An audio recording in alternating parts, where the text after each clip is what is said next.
ਵਾਹਿਗੁਰੂ ਜੀ ਕਾ ਖਾਲਸਾ ਵਾਹਿਗੁਰੂ ਜੀ ਕੀ ਫਤਿਹ। ਅਸਲਾਮ ਵਾਲੇਕਮ ਆਦਾਬ ਵਰਡਸ। ਮੈਂ ਹਾਂ ਤੁਹਾਡੀ ਹੋਸਟ ਨੀਲਮ ਕੌਰ ਤੇ ਮੈਂ ਟੀਵੀ ਰੀਫਰ ਸਾਰੇ ਦਰਸ਼ਕਾਂ ਤੇ ਸਰੋਤਿਆਂ ਨੂੰ ਜੀ ਆਇਆਂ ਕਹਿੰਦੀ ਹਾਂ ਪ੍ਰੋਗਰਾਮ ਸੱਚੋ ਸੱਚ ਵਿੱਚ, ਜਿਹੜੇ ਇਸ ਪ੍ਰੋਗਰਾਮ ਨਾਲ ਦੇਸ਼ਾਂ ਵਿਦੇਸ਼ਾਂ ਤੋਂ ਜੁੜ ਚੁੱਕੇ ਨੇ। ਖਾਲਸਾ ਅਫੇਅਰ ਸੈਂਟਰ ਦੇ ਸੰਚਾਲਕ ਡਾਕਟਰ ਅਮਰਜੀਤ ਸਿੰਘ ਜੀ ਸਟੂਡੀਓ 'ਚ ਮੇਰੇ ਨਾਲ ਸ਼ਾਮਿਲ ਨੇ। ਉਹਨਾਂ ਨਾਲ ਗੱਲਬਾਤ ਕਰਕੇ ਅੱਜ ਦਾ ਮਿਸ਼ਨ ਉੱਪਰ ਉਹਨਾਂ ਦਾ ਤਬਸਰਾ ਜਾਣਦੇ ਹਾਂ। ਜੀ ਸਾਹਿਬ, ਵਾਹਿਗੁਰੂ ਜੀ ਕਾ ਖਾਲਸਾ ਵਾਹਿਗੁਰੂ ਜੀ ਕੀ ਫਤਿਹ। हाँ जी नीलम कौर जी, ਤੁਹਾਨੂੰ ਵੀ ਤੇ ਦੁਨੀਆ ਭਰ ਚ ਬੈਠੇ ਸਾਡੇ ਬਹੁਤ ਹੀ ਪਿਆਰੇ ਸੋਹਣੇ ਸਿਆਣੇ ਸੁਨੱਖੇ ਟੀਵੀ 84 ਦੇ ਵਿਊਅਰਸ ਨੂੰ ਵੀ ਵਾਹਿਗੁਰੂ ਜੀ ਕਾ ਖਾਲਸਾ ਵਾਹਿਗੁਰੂ ਜੀ ਕੀ ਫਤਿਹ। ਸਾਡੇ ਬਹੁਤ ਹੀ ਪਿਆਰੇ ਮੁਸਲਮਾਨ ਭੈਣਾਂ ਭਰਾਵਾਂ ਨੂੰ ਅਸਲਾਮ ਅਲੈਕਮ। ਗੰਗਾ ਜਮਨੀ ਤਹਿਜ਼ੀਬ ਦੇ ਹਿੰਦੂ ਤਵੀਆਂ ਨੂੰ ਨਮੋ ਨਮੇ ਤੇ ਹੋਰ ਸਭ ਵੀਰਾਂ ਭੈਣਾਂ ਨੂੰ ਆਦਾਬਰਸ। ਜੀ ਡਾਕਟਰ ਸਾਹਿਬ, ਜੀ ਆਇਆਂ ਨੂੰ ਪ੍ਰੋਗਰਾਮ ਸੱਚੋ ਸੱਚ ਵਿੱਚ। ਬਹੁਤ ਧੰਨਵਾਦ ਜੀ ਡਾਕਟਰ ਸਾਹਿਬ, ਅੱਜ 26 ਜੂਨ 2026 12 ਹਾੜ ਨਾਨਕਸ਼ਾਹੀ ਸੰਮਤ 558 ਦਾ ਦਿਨ ਹੈ ਤੇ ਡਾਕਟਰ ਸਾਹਿਬ, ਪ੍ਰੋਗਰਾਮ ਸ਼ੁਰੂ ਕਰਨ ਤੋਂ ਪਹਿਲਾਂ ਅਸੀਂ ਦਰਸ਼ਕਾਂ ਤੇ ਸਰੋਤਿਆਂ ਨੂੰ ਹਮੇਸ਼ਾ ਤਰ੍ਹਾਂ ਦਾ ਅਸੀਂ ਵਿਊਅਰਸ ਆ, ਜੇ ਤੁਸੀਂ ਹੱਕ ਸੱਚ ਇਨਸਾਫ ਤੇ ਪੈਰਾ ਦਿੰਦਾ ਇੱਕੋ ਇੱਕ ਚੈਨਲ ਟੀਵੀ 84 ਨੂੰ ਦੇਖਣਾ ਚਾਹੁੰਦੇ ਹੋ ਤਾਂ ਤੁਸੀਂ ਦੇਖ ਸਕਦੇ ਹੋ ਸਪੈਕਟਰਮ ਕੇਬਲ, ਆਰਸੀਐਨ ਕੇਬਲ, ਪਲਫਨ ਕਰਨਾ, roku, ਜਾਦੂ ਬਾਕਸ, ਸ਼ਾਵਾ, ਫੇਸਬੁੱਕ ਟੀਵੀ 84 ਦੀ ਐਪ ਰਾਹੀਂ online streaming and IP box ਤੇ ਤੁਸੀਂ ਟੀਵੀ 84 ਨੂੰ ਦੇਖ ਸਕਦੇ ਹੋ। ਵਿਊਅਰਸ, ਜੇ ਤੁਸੀਂ ਟੀਵੀ 84 ਨਾਲ ਜੇ ਪ੍ਰੋਗਰਾਮ ਸੱਚੋ ਸੱਚ ਨਾਲ ਫੇਸਬੁੱਕ ਰਾਹੀਂ ਜੁੜੇ ਹੋ ਤਾਂ ਇਸ ਨੂੰ ਵੱਧ ਲਾਈਕ ਕਰੋ ਤੇ ਸ਼ੇਅਰ ਕਰੋ ਅਤੇ ਨਾਲ ਹੀ YouTube ਤੇ ਸਬਸਕ੍ਰਾਈਬ ਵੀ ਕਰੋ। ਇਹ ਵੀ ਦੱਸ ਦਿਓ ਕਿ ਤੁਸੀਂ ਟੀਵੀ 84 ਦੀ ਐਪ ਨੂੰ ਐਂਡਰੋਇਡ ਐਂਡ ਐਪ ਸਟੋਰ ਤੇ ਡਾਊਨਲੋਡ ਕਰਕੇ ਜੋ ਟੀਵੀ 84 ਦੀ ਲਾਈਵ ਸਟ੍ਰੀਮ ਹੈ ਇਸ ਨੂੰ ਤੁਸੀਂ 24 ਆਵਰਸ ਦੇਖ ਸਕਦੇ ਹੋ। ਸੋ ਵੀਅਰ, ਪ੍ਰੋਗਰਾਮ ਦੀ ਸ਼ੁਰੂਆਤ ਕਰਨ ਜਾ ਰਹੇ ਹਾਂ। ਇਸ ਵੀਕ ਦਾ ਅਖੀਰਲਾ ਪ੍ਰੋਗਰਾਮ ਕਰਨ ਜਾ ਰਹੇ ਹਾਂ। ਅਰਦਾਸ ਤੇ ਦੁਆ ਕਰਾਂਗੇ ਕਿ ਜਿਹੜਾ ਤੁਹਾਡਾ ਵੀਕਐਂਡ ਹੈ ਉਹ ਬਹੁਤ ਹੀ ਵਧੀਆ ਗੁਜ਼ਰੇ। ਸੋ ਆਪਣੇ ਪ੍ਰੋਗਰਾਮ ਦੀ ਸ਼ੁਰੂਆਤ ਕਰਾਂਗੇ ਹਮੇਸ਼ਾ ਤਰ੍ਹਾਂ ਅੱਜ ਦੀ ਸਪਾਂਸਰਸ਼ਿਪ ਦੇ ਵਾਲੇ ਨਾਲ ਕਿ ਅੱਜ ਦੇ ਪ੍ਰੋਗਰਾਮ ਸੱਚੋ ਸੱਚ ਨੂੰ ਸਪਾਂਸਰ ਕੀਤਾ ਗਿਆ ਹੈ ਡਾਲਸ ਟੈਕਸਸ ਤੋਂ ਸਰਦਾਰ ਰਾਜਿੰਦਰ ਸਿੰਘ ਬਾਲਜੀ ਹੋਰਾਂ ਵੱਲੋਂ। ਸੋ ਇਹਨਾਂ ਨੇ ਟੀਵੀ 84 ਦੀ ਸਪੋਰਟ ਕਰਨ ਲਈ ਕਿਹਾ ਔਰ ਖਾਲਸਾ ਦੀ ਚੜ੍ਹਦੀ ਕਲਾ ਦੀ ਸਿੱਖ ਕੌਮ ਦੀ ਚੜ੍ਹਦੀ ਕਲਾ ਤੇ ਖਾਲਿਸਤਾਨ ਦੀ ਪ੍ਰਾਪਤੀ ਦੀ ਅਰਦਾਸ ਕੀਤੀ ਹੈ। ਸੋ ਅੱਜ ਦੀ ਸਪਾਂਸਰਸ਼ਿਪ ਲਈ ਅਸੀਂ ਸਰਦਾਰ ਰਾਜਿੰਦਰ ਸਿੰਘ ਜੀ ਹੋਰਾਂ ਦਾ ਤਹਿ ਦਿਲ ਤੋਂ ਧੰਨਵਾਦ ਕਰਦੇ ਹਾਂ ਔਰ ਤੁਹਾਨੂੰ ਵੀ ਅਪੀਲ ਤੇ ਬੇਨਤੀ ਕਰਦੇ ਹਾਂ ਕਿ ਤੁਸੀਂ ਪ੍ਰੋਗਰਾਮ ਸੱਚੋ ਸੱਚ ਨੂੰ ਵੱਧ ਤੋਂ ਵੱਧ ਸਪਾਂਸਰ ਕਰੋ। ਸਪਾਂਸਰਸ਼ਿਪ ਲਈ ਤੁਸੀਂ ਸਾਨੂੰ ਕਾਲ ਕਰ ਸਕਦੇ ਸਾਡੇ ਫੋਨ ਨੰਬਰ ਤੇ 5166191984, ਸੇਮ ਨੰਬਰ ਤੇ WhatsApp ਕਰ ਸਕਦੇ ਹੋ। ਤੁਸੀਂ ਈਮੇਲ ਵੀ ਕਰ ਸਕਦੇ info@tv84.tv ਤੇ। ਸੋ ਵੀਅਰਸ, ਪਹਿਲੇ ਸਮੇਂ ਤੋਂ ਆਪਾਂ ਗੱਲਬਾਤ ਕਰਨ ਜਾ ਰਹੇ ਹਾਂ ਕਿ ਜੂਨ 84 ਦੇ ਘੱਲੂਘਾਰੇ ਤੋਂ ਬਾਅਦ 26 ਜੂਨ 1984 ਨੂੰ ਦੁਨੀਆ ਭਰ ਵਿੱਚ ਸਿੱਖਾਂ ਵੱਲੋਂ ਅਰਦਾਸ ਦਿਵਸ ਮਨਾਇਆ ਗਿਆ ਸੀ। ਜ਼ਾਹਿਰ ਹੈ ਗੁਰੂ ਚਰਨਾਂ ਵਿੱਚ ਇਹ ਅਰਦਾਸ ਸੀ ਕਿ ਸਤਿਗੁਰੂ ਸਿੱਖ ਕੌਮ ਦੀ ਗੁਲਾਮੀ ਦੇ ਸੰਗਲ ਕੱਟਣ ਅਤੇ ਕੌਮ ਨੂੰ ਉਸ ਦਾ ਦਰ ਘਰ ਖਾਲਿਸਤਾਨ ਬਖਸ਼ਿਸ਼ ਕਰ। ਸਿੱਖ ਕੌਮ ਨੇ ਮਹਾਰਾਜਾ ਰਣਜੀਤ ਸਿੰਘ ਦੀ ਅਗਵਾਈ ਵਿੱਚ ਵਿਸ਼ਾਲ ਸਿੱਖ ਰਾਜ ਸਥਾਪਿਤ ਕੀਤਾ ਸੀ ਜਿਸ ਨੂੰ ਉਸ ਵੇਲੇ ਏਸ਼ੀਆ ਦੀ ਇੱਕ ਵੱਡੀ ਤਾਕਤ ਵਜੋਂ ਦੇਖਿਆ ਜਾਂਦਾ ਸੀ। ਸੋ ਇਸ ਬਾਰੇ ਵੀ ਆਪਾਂ ਗੱਲਬਾਤ ਕਰਾਂਗੇ। ਸੋ ਅਸੀਂ ਚਾਹਾਂਗੇ ਕਿ ਤੁਸੀਂ ਇਸੇ ਤਰ੍ਹਾਂ ਬਣੇ ਰਹਿਣਾ ਦੇਖਣ ਸੁਣ ਲਈ। ਤੁਹਾਡਾ ਸਭ ਦਾ ਬਹੁਤ ਬਹੁਤ ਸ਼ੁਕਰੀਆ। ਜੀ ਡਾਕਟਰ ਸਾਹਿਬ, ਕੀ ਵਿਚਾਰਾਂ ਨੇ? ਸਭ ਤੋਂ ਪਹਿਲਾਂ ਤਾਂ ਅੱਜ ਦਾ ਪ੍ਰੋਗਰਾਮ ਸਪਾਂਸਰ ਕਰਨ ਲਈ ਅਸੀਂ ਵੀਰ ਰਜਿੰਦਰ ਸਿੰਘ ਬਲ, ਡਾਲਸ ਟੈਕਸਸ ਨਿਵਾਸੀ, ਉਹਨਾਂ ਦਾ ਸ਼ੁਕਰੀਆ ਅਦਾ ਕਰਦੇ ਹਾਂ। ਇਹਨਾਂ ਦਾ ਪਿੰਡ ਛੱਜਲ ਵੱਡੀ ਹੈ ਜਿਹੜਾ ਇੱਕ ਇਤਿਹਾਸਕ ਪਿੰਡ ਹੈ। ਇਤਿਹਾਸਕ ਇਸ ਲਈ ਕਿ ਕਦੇ ਅਸੀਂ 18ਵੀਂ ਸਦੀ ਨਾਲ ਸੰਬੰਧਿਤ ਜਿਹੜਾ ਮਾਝੇ ਦੇ ਇਲਾਕਿਆਂ ਦਾ ਇਤਿਹਾਸ ਸੀ, ਜਦੋਂ ਉਹਨਾਂ ਪਿੰਡਾਂ ਨੂੰ ਮੈਂਸ਼ਨ ਕਰਦੇ ਸੀ ਭਾਈ ਤਾਰਾ ਸਿੰਘ ਵਾਂ ਜਾਂ ਭਾਈ ਤਾਰੂ ਸਿੰਘ ਪੂਲਾ ਜਾਂ ਭਾਈ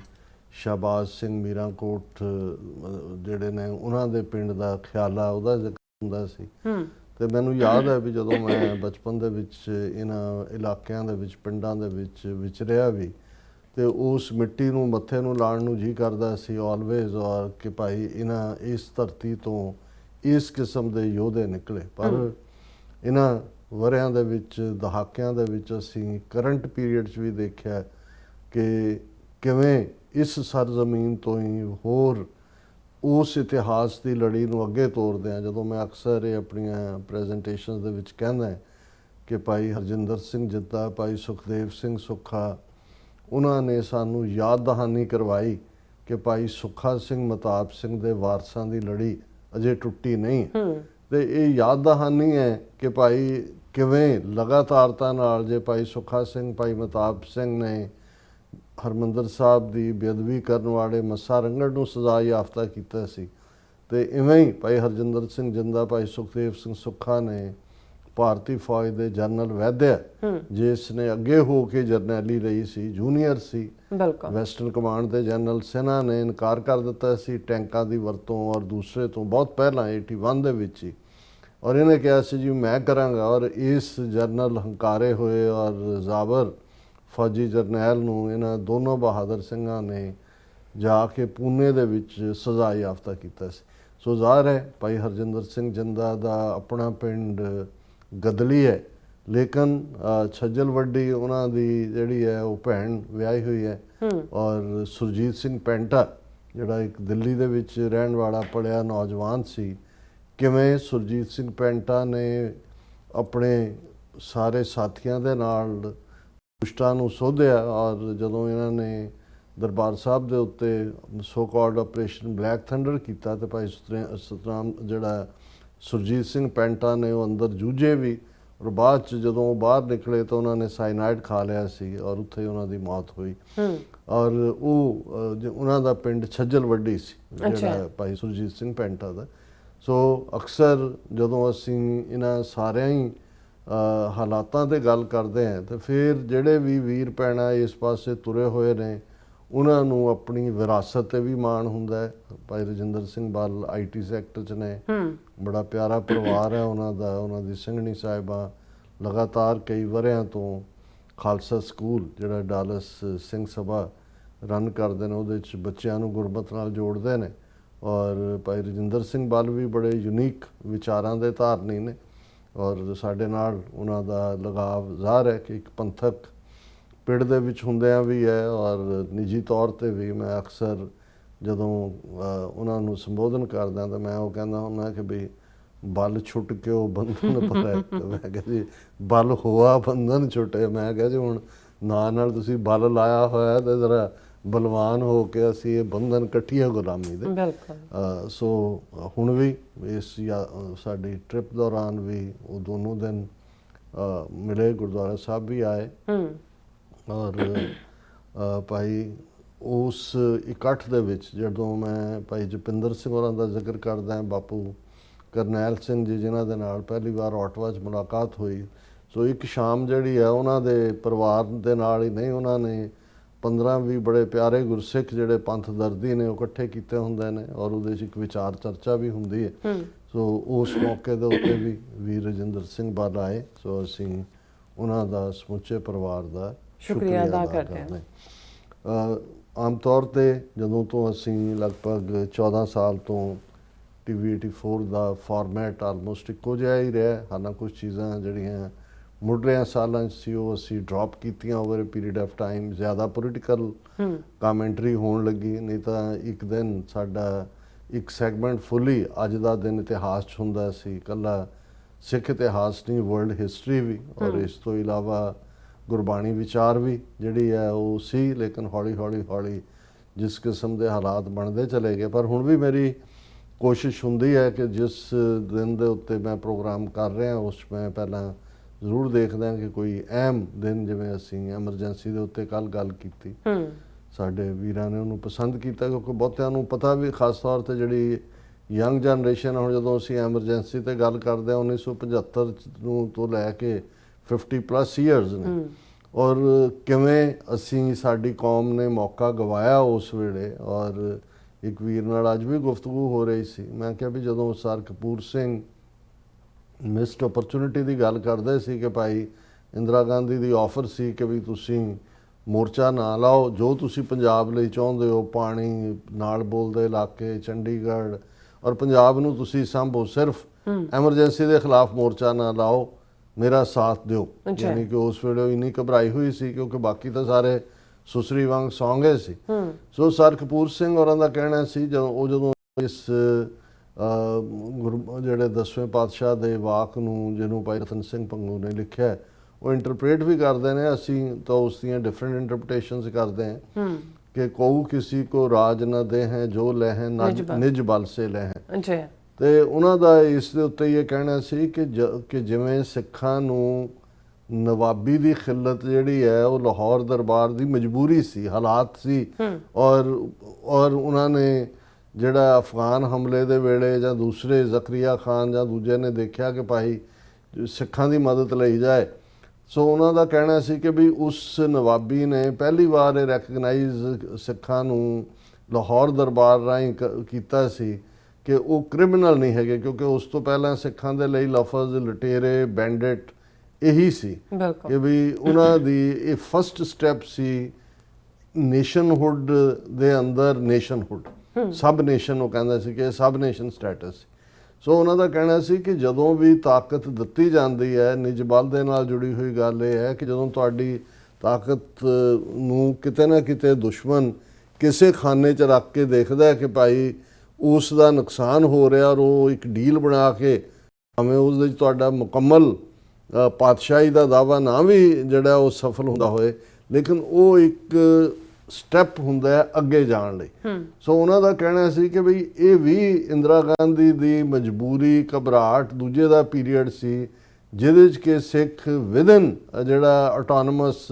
ਆਰਟੀਕਲ 370 ਤੱਕ ਜਾਂ ਜਿਹੜੇ ਉਹਨਾਂ ਦੀਆਂ ਵੈਲਿਡ ਮੰਗਾਂ ਸੀ, ਕਿਉਂਕਿ ਉਹ ਪਾਣੀਆਂ ਦੇ ਉੱਤੇ ਹੱਕ ਹੋਏ, ਪੰਜਾਬੀ ਬੋਲਦੇ, ਉਹਨਾਂ ਨੇ ਕਿਹਾ ਕਿ ਭਾਈ ਅਸੀਂ ਇਸ ਮੌਕੇ ਨੂੰ ਗਵਾਇਆ, ਸਾਡੀ ਇਹ ਨਾ ਅਹਿਲ ਅਹਿਮਕ ਜਿਹੜੀ ਹੈ ਉਹ ਤਾਂ ਹੋਰ ਵੀ ਸਖਤ ਲਫ਼ਜ਼ ਵਰਤਦੇ ਸੀ ਲੀਡਰਸ਼ਿਪ ਨੇ। ਸੋ ਅਸੀਂ ਸਮਝਦੇ ਹਾਂ ਵੀ ਉਹ ਜਦੋਂ ਤੁਹਾਡੀਆਂ ਇੱਕ ਤੋਂ ਬਾਅਦ ਇੱਕ ਗਲਤੀਆਂ ਫਿਰ ਤੁਹਾਨੂੰ ਕਿਸ ਹੱਦ ਤੱਕ, ਇਹੀ ਨਹੀਂ ਕਿ ਉਸ ਮੌਕੇ ਨੂੰ ਗਵਾਇਆ। ਜਦੋਂ ਇੰਦਰਾ ਗਾਂਧੀ ਵਾਪਸ ਪਾਵਰ ਦੇ ਵਿੱਚ 1980 ਦੇ ਵਿੱਚ ਆਉਂਦੀ ਆ, ਉਹ ਇੱਕ ਰਿਵੈਂਜ ਵੀ ਕੈਰੀ ਕਰ ਰਹੀ ਸੀ, ਤਾਂ ਖਾਨਦਾਨੀ ਰਿਵੈਂਜ ਗੰਗੂ ਬਾਹਮਣ ਦੇ ਜ਼ਮਾਨੇ ਦਾ ਉਹ ਤਾਂ ਚੱਲ ਹੀ ਰਿਹਾ ਸੀ, ਪਰ KGB ਰਾਅ ਉਹਨਾਂ ਦੀ ਫਿਰ ਜੁਆਇੰਟ ਲਾਈਨ ਸੀ ਕਿ ਕਿਵੇਂ, ਬਾਕੀ ਤਾਂ ਉਹਨਾਂ ਨੇ ਦੇਖ ਲਿਆ ਵੀ ਸਭ ਸੁਸਰੀ ਵਾਂਗ ਸੌਂਗੇ, RSS ਦੇ ਮੁਖੀ ਨੇ ਜੇਲ੍ਹ 'ਚ ਬੈਠੇ ਆ, ਮਾਫੀਨਾਮਾ ਕਿੰਨੀਆਂ ਚਿੱਠੀਆਂ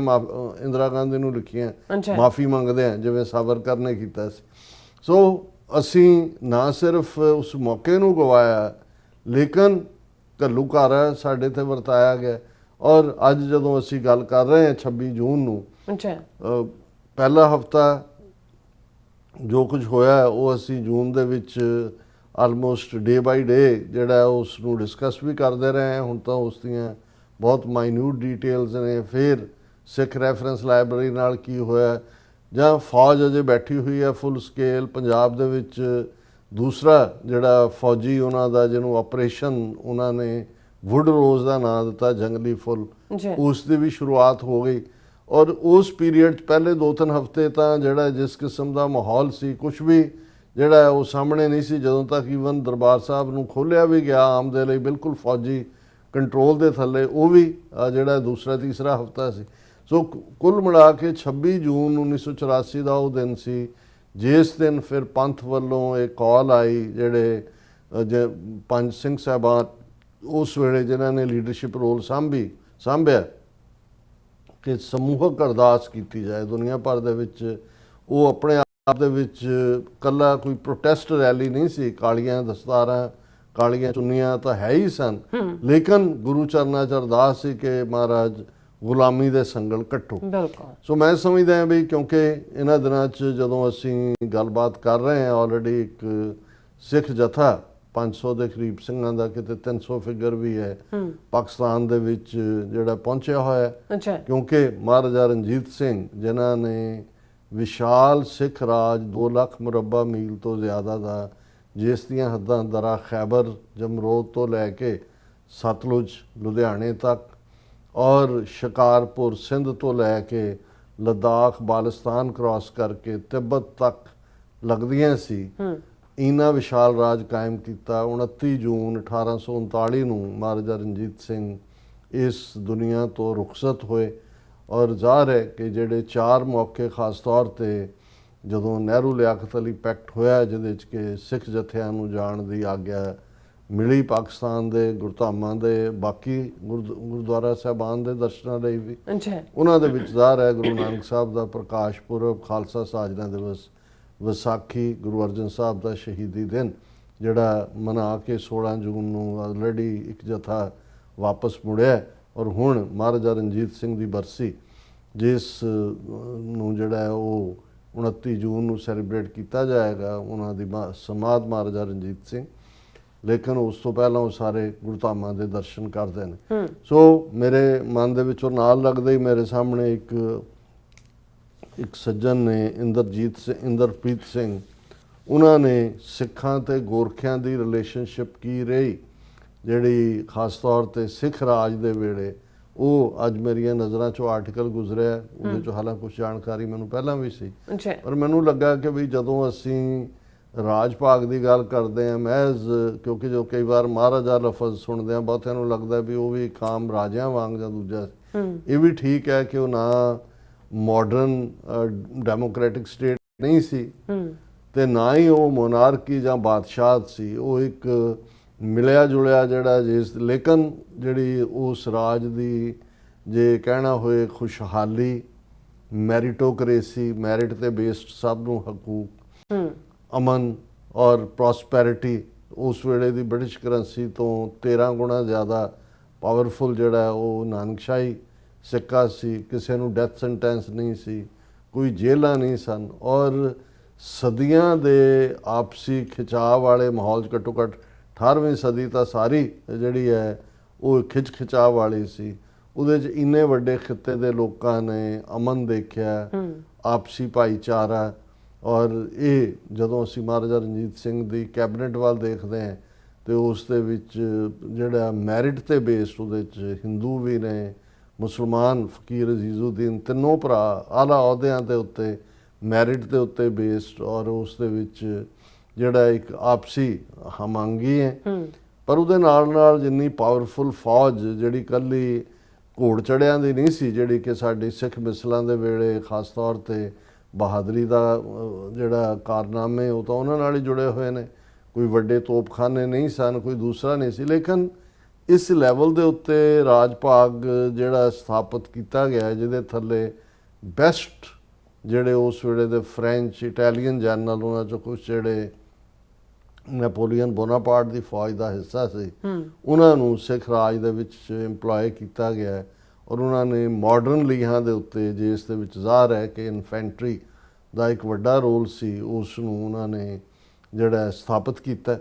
ਔਰ ਕੱਲਾ ਇਹੀ ਨਹੀਂ, ਕਿਉਂਕਿ ਅੱਜ ਕੱਲ੍ਹ ਜੋ ਪਿਛਲੇ ਦਿਨਾਂ ਦੀ ਚਰਚਾ ਕੁਮਾਊਂ ਔਰ ਗੜਵਾਲ ਇਲਾਕੇ ਨੂੰ ਲੈ ਕੇ ਹੈ, ਔਰ ਗੜਵਾਲ ਰੈਜੀਮੈਂਟ ਵੀ ਹੈ ਭਾਰਤੀ ਫੌਜ ਦੇ ਵਿੱਚ, ਔਰ ਜੂਨ 84 ਦੇ ਘੱਲੂਘਾਰੇ ਦੇ ਵੇਲੇ ਜਿਹੜੀਆਂ ਨੇ ਅੱਗੇ ਹੋ ਕੇ ਹਮਲੇ ਕੀਤੇ, ਉਹਨਾਂ 'ਚ ਜਿਹੜੀ ਹੈ ਉਹ ਕੁਮਾਊਂ ਗੜਵਾਲ ਰੈਜੀਮੈਂਟ ਵੀ ਸੀ। ਔਰ ਹੁਣ ਜਦੋਂ ਕਿ ਚੰਬੋਲੀ ਜ਼ਿਲ੍ਹੇ ਦੇ ਰੁਦਰਪ੍ਰਯਾਗ ਦੇ ਵਿੱਚ ਇਹ ਰੌਲਾ ਗੌਲਾ ਪਿਆ, 4 ਨਿਹੰਗ ਸਿੰਘਾਂ ਨੂੰ, ਜਿਵੇਂ ਯੰਗ ਬੱਚੇ ਜਿਹੜੇ ਨੇ ਉਹਨਾਂ ਦੀ ਹਰਾਸਮੈਂਟ ਹੋਈ, ਉਹਨਾਂ ਨੂੰ ਸਿਰ ਨੰਗੇ ਕਰਕੇ ਔਰ ਪਬਲਿਕਲੀ ਉਹਨਾਂ ਨੂੰ ਪੈਰੇਡ ਕਰਕੇ ਹਿਊਮਿਲੇਟ ਕੀਤਾ ਗਿਆ। ਔਰ ਇਸ ਕਿਸਮ ਦੇ ਫਿਰਕੂ ਮਾਹੌਲ ਦੇ ਵਿੱਚ ਉਹਨਾਂ ਦੇ ਜਿਹੜੇ ਗੜਵਾਲੀਆਂ ਨੇ ਇੱਕ ਵੱਡਾ ਜਲਸਾ ਵੀ ਕੀਤਾ, ਔਰ ਉਹਦੇ 'ਚ ਉਹਨਾਂ ਨੇ ਜਿਹੜਾ ਉਹ ਆਪਣਾ ਨੈਸ਼ਨਲ ਐਂਥਮ ਜਿਹੜਾ ਉਹਨਾਂ ਦੀ ਫੌਜ ਦਾ ਗੀਤ ਹੈ ਉਹ ਵੀ ਪੜ੍ਹਿਆ, ਲੇਕਿਨ ਨਾਲ ਦੀ ਨਾਲ ਇਹ ਵੀ ਕਿਹਾ ਕਿ ਜੀ ਅਜੇ ਵੀ ਸਾਡੇ ਕੋਲ ਉਹ ਫੌਜੀ ਜਿਉਂਦੇ ਨੇ ਜਿਨ੍ਹਾਂ ਨੇ ਜੂਨ 84 ਦੇ ਘੱਲੂਘਾਰੇ ਵੇਲੇ ਹਮਲਾ ਕੀਤਾ ਸੀ, ਔਰ ਅਸੀਂ ਜਿਹੜਾ ਉਹ ਲੜਨਾ ਜਾਣਦੇ ਹਾਂ, ਅਸੀਂ ਪਹਾੜੀਓ ਅੱਗੇ ਵਧੋ, ਪਹਾੜੀਓ ਅੱਗੇ ਵਧੋ, ਜੋ ਵੀ ਉਹਨਾਂ ਦਾ ਫੌਜੀ ਰੈਜੀਮੈਂਟਲ ਸੌਂਗ ਹੈ। ਸੋ ਇਹ ਵੀ ਜਦੋਂ ਮੈਂ ਆਰਟੀਕਲ ਵੀ ਦੇਖਿਆ, ਕਿਉਂਕਿ ਮੈਨੂੰ ਪਤਾ ਹੈ ਵੀ ਅੱਜ ਵੀ ਜਿਹੜੀ ਨੇਪਾਲ ਸਟੇਟ ਹੈ ਉਸ ਦੇ ਵਿੱਚ ਲਗਭਗ 4 ਤੋਂ 6 ਜ਼ਿਲ੍ਹੇ ਜਿੱਥੇ ਮੈਧਵੀ ਜਾਂ ਮੇਧਾਵੀ ਜਿਹੜੇ ਲੋਕ ਰਹਿੰਦੇ ਨੇ, ਉਹ ਨੇਪਾਲ ਦੀਆਂ ਹੱਦਾਂ ਜਿਹੜੀਆਂ ਨੇ ਉਹ ਲੱਗਦੀਆਂ ਨੇ ਉੱਤਰਾਖੰਡ ਦੇ ਨਾਲ ਵੀ ਔਰ ਯੂਪੀ ਦੇ ਨਾਲ ਵੀ, ਔਰ ਉਹਨਾਂ ਦੀ ਨੇਪਾਲ ਦੇ ਅੱਜ ਵੀ ਜਿਹੜੇ 5-6 ਜ਼ਿਲ੍ਹੇ ਨੇ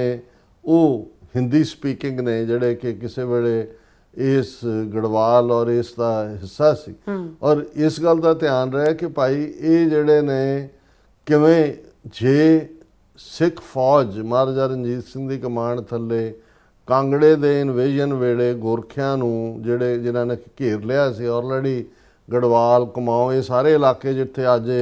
ਸਾਨੂੰ ਰੋਕ ਰਹੇ ਨੇ, ਆਲਰੇਡੀ ਨੇਪਾਲ ਸਾਮਰਾਜ ਦਾ ਹਿੱਸਾ ਬਣ ਚੁੱਕੇ ਸੀ, ਔਰ ਬਿਲਾਸਪੁਰ ਕ੍ਰਾਸ ਕਰਕੇ ਸ਼ਿਮਲਾ ਵੀ ਨੇਪਾਲ ਉਹਨਾਂ ਦਾ ਅਮਰ ਸਿੰਘ ਥਾਪਾ ਨੇ ਕੰਕਰ ਕਰ ਲਿਆ ਸੀ, ਔਰ ਕਾਂਗੜੇ ਦੇ ਕਿਲੇ ਨੂੰ ਆ ਕੇ ਕਾਂਗੜੇ ਦਾ ਇਲਾਕਾ ਫਤਿਹ ਕਰ ਲਿਆ ਸੀ, ਕਿਲੇ ਨੂੰ ਘੇਰ ਲਿਆ ਸੀ। ਜਦੋਂ ਕਿ ਸੰਸਾਰ ਚੰਦ ਕਟੋਚ ਨੇ ਮਹਾਰਾਜਾ ਰਣਜੀਤ ਸਿੰਘ ਤੱਕ ਸੁਨੇਹਾ ਭੇਜਿਆ, ਸਿੱਖ ਫੌਜ ਆਈ, ਮੈਂ ਉਸ ਦਾ ਜ਼ਿਕਰ ਕਰਾਂਗਾ ਆਰਟੀਕਲ ਦੇ ਹਵਾਲੇ ਨਾਲ। ਤੇ ਜੇ ਇਹਨਾਂ ਨੂੰ ਨਾ ਸਿੱਖ ਡਿਫੀਟ ਕਰਦੇ, ਨਾ ਜਿਹੜਾ ਉਸ ਨੂੰ ਅਮਰ ਸਿੰਘ ਥਾਪਾ ਨੂੰ